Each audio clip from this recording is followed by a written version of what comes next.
Bonjour et bienvenue. Vous savez, dans le monde du travail, les plus gros problèmes, ce sont souvent ceux qu'on ne voit pas. Eh bien, aujourd'hui, on va justement s'attaquer à ça. On va apprendre ensemble à rendre l'invisible visible.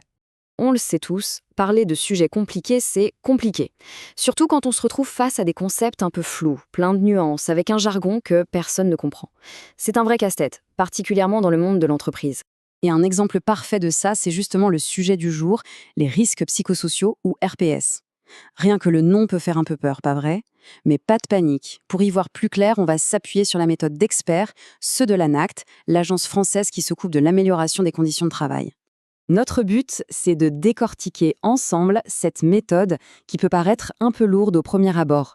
On va utiliser des techniques de simplification pour vous montrer non seulement les étapes à suivre, mais surtout comment penser le problème différemment de façon beaucoup plus simple. Alors, voilà notre plan de match. D'abord, on va regarder pourquoi c'est si complexe. Ensuite, deux grands principes. La vue d'ensemble, puis comment on découpe le problème. On s'arrêtera sur un concept absolument clé, la situation problème, et enfin on verra comment tout ça nous mène à l'action. Allez, c'est parti. Bon, première étape, le défi. Pourquoi est-ce que, concrètement, on a autant de mal à parler et à gérer ces fameux risques psychosociaux? Eh bien, la raison principale, c'est justement que ces risques sont invisibles. Ce n'est pas comme une machine dangereuse ou un sol glissant qu'on peut signaler. Non, là, on parle de choses impalpables. Le stress, la pression des délais, l'ambiance dans une équipe, tout ça est lié à l'organisation même du travail. C'est ça qui rend les choses si compliquées. Ok, face à un truc aussi flou, par où on commence? Le premier principe de simplification, c'est de prendre un peu de hauteur. Il faut d'abord poser le cadre, avoir une vue d'ensemble. Alors, les risques psychosociaux, les RPS, qu'est-ce que c'est exactement? Pour faire simple, ce sont tous les risques liés au travail qui peuvent avoir un impact sur la santé mentale, mais aussi physique des gens. On parle de quoi? On parle de stress, de burn-out, de harcèlement, des choses qui peuvent vraiment faire des dégâts. Et pour encadrer tout ça, il y a un outil légal qui est obligatoire en France, le document unique. C'est une sorte de carnet de bord où l'entreprise doit lister et évaluer tous les risques professionnels, y compris bien sûr les RPS. Maintenant, qui s'en occupe? Et c'est là que ça devient intéressant. Ce n'est pas juste le problème du patron ou des RH, c'est un vrai travail d'équipe. L'employeur est responsable, bien sûr, mais les représentants du personnel, le médecin du travail et même chaque salarié ont leur mot à dire. C'est une démarche collective. Vous savez, c'est comme manger un éléphant. On le fait une bouchée à la fois. Un problème énorme devient tout de suite moins intimidant quand on le découpe en petits morceaux. Et ça, c'est notre deuxième principe. Et la méthode de l'ANACT fait ça à la perfection. Elle transforme cette grosse montagne des RPS en un chemin balisé en 5 étapes très logiques. 1. On prépare le terrain. 2. On évalue ce qui se passe. 3. On définit un plan d'action. 4. On met en place les actions. Et 5. On regarde si ça a marché. D'un coup, ça paraît beaucoup plus abordable, non?